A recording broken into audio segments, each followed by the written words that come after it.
E aí os próximos passos, Vera? O que a Polícia Federal e o Ministério Público Federal devem fazer de agora em diante? O Ministério Público Federal está só assistindo a tudo isso, está muito sem tempo, não está muito preocupado com o que está acontecendo e é um espectador silencioso desses desdobramentos bastante perturbadores. A Polícia Federal, a impressão que eu tenho, Carol, é que está muito pressionada diante dos vazamentos e que por enquanto resolveu isso, se concentrar em quem está vazando em vez de procurar apurar o que acontece. Porque o que acontece agora, né? Se for fazer uma perícia nessas mensagens e conseguir recuperar alguma coisa, inclusive do teor da troca de mensagens entre o ministro e o Daniel Vorcaro, e se chegar à conclusão de que eles de fato conversavam sobre processos, sobre tentativa de bloquear, né? Esse verbo bloquear é usado por Daniel Vorcaro na conversa, bloquear alguma investigação, etc. Aí a Polícia Federal precisa comunicar o relator do processo, precisa comunicar ao ministro André Mendonça de que houve um achado importante em relação ao ministro do Supremo. E aí vai ter de pedir para investigar o ministro do Supremo. A PF não tem autorização para investigar ministros do Supremo sem pedir autorização prévia para o próprio Supremo.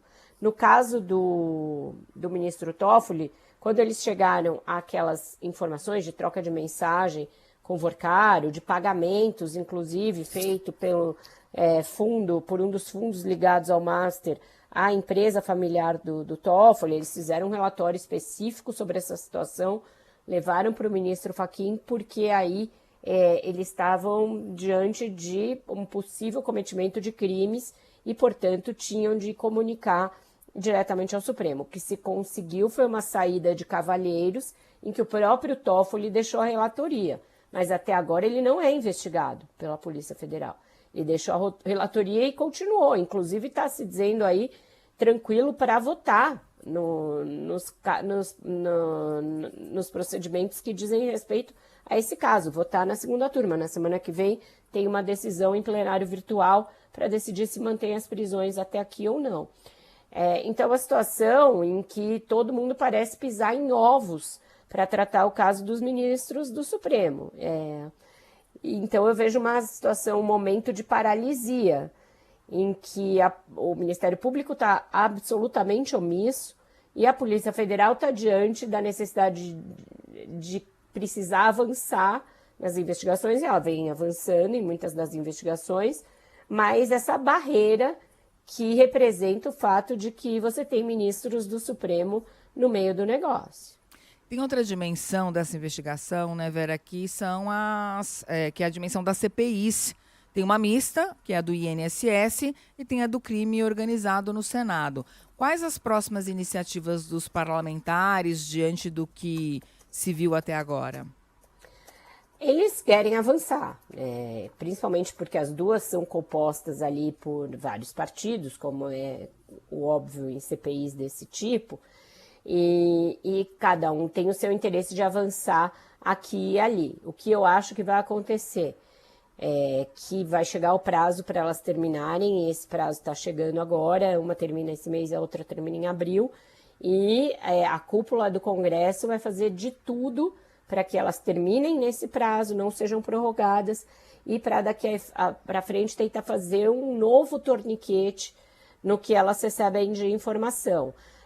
A decisão do ministro André Mendonça, a que eu me referi agora há pouco, ela faz ali um histórico de como os dados foram obtidos e como a CPMI pediu acesso aos dados que ela própria havia solicitado e que estavam embarreirados e como ele concedeu, e depois houve o vazamento. Então, eu acho que daqui por diante vai se tentar limitar ao máximo o acesso dessas CPIs a novas provas. O que acontece é que tem um monte de requerimento novo diante de tudo que vazou para investigação dessa relação do ministro Alexandre de Moraes com Daniel Vorcaro, para novas convocações, para explicações da Polícia Federal sobre a extração desses dados dos celulares e por que não houve uma perícia imediata nesses dados, etc. Então, vai ter muito ruído entre as duas CPIs, a Polícia Federal, o Supremo e o Ministério Público. Então, a gente vai assistir a todo mundo numa arena, tentando ali defender o seu lado. As CPIs querendo avançar e essa barreira de contenção que está se formando, atuando do outro lado para embarrear. Como eu tenho dito aqui, com base na experiência que eu tenho em casos pretéritos, é muito difícil você embarrear quando se chega a esse nível de informação que a gente já tem. A gente está naquele momento em que o Brasil inteiro já leu as intimidades de Daniel Vorcaro com as suas muitas namoradas, que o Brasil inteiro já mandou e recebeu memes variados a respeito do assunto, de música de IA, a montagem de jogo de vôlei, em que o Daniel Vorcaro pergunta para um ministro do Supremo se ele conseguiu bloquear uma bola. Então a coisa está absolutamente disseminada, e não só na classe jurídica, e não só no mercado financeiro, em todas as áreas da vida, do dia a dia, todo mundo está falando nesse assunto, e todos nós estamos sendo bombardeados com memes de todo lado. Mas junto com os memes tem perguntas, e essas perguntas são legítimas. A sociedade quer saber, principalmente porque o ministro Alexandre de Moraes foi alguém que ficou muito notabilizado nos últimos anos pelo enfrentamento ali que ele fez ao golpismo, às tentativas de golpe, etc. Então todo mundo quer saber que relações eram essas. E isso não tem nada de revanchista, isso não tem nada de vingança, nada disso. Isso tem a ver com algo que é legítimo, que é a sociedade saber o que os seus homens públicos estão fazendo em privado. E agora a pressão vai ser muito grande por parte da sociedade, e eu acredito que embarrear qualquer coisa vai levar a novos vazamentos. Tem que devolver tudo e não ficar com nenhuma cópia, diz a decisão do ministro André Mendonça. Tá bom, então tá. Né? Vou devolver todas as minhas cópias. Está pensando lá o deputado, o senador? É impossível, já foi, já está por aí, entendeu? Então, muita coisa ainda pode vir vazar do que já está em poder de jornalistas e de CPIs. Então, tentar abafar agora é quase inócuo. O que vazou já é muito grave, né?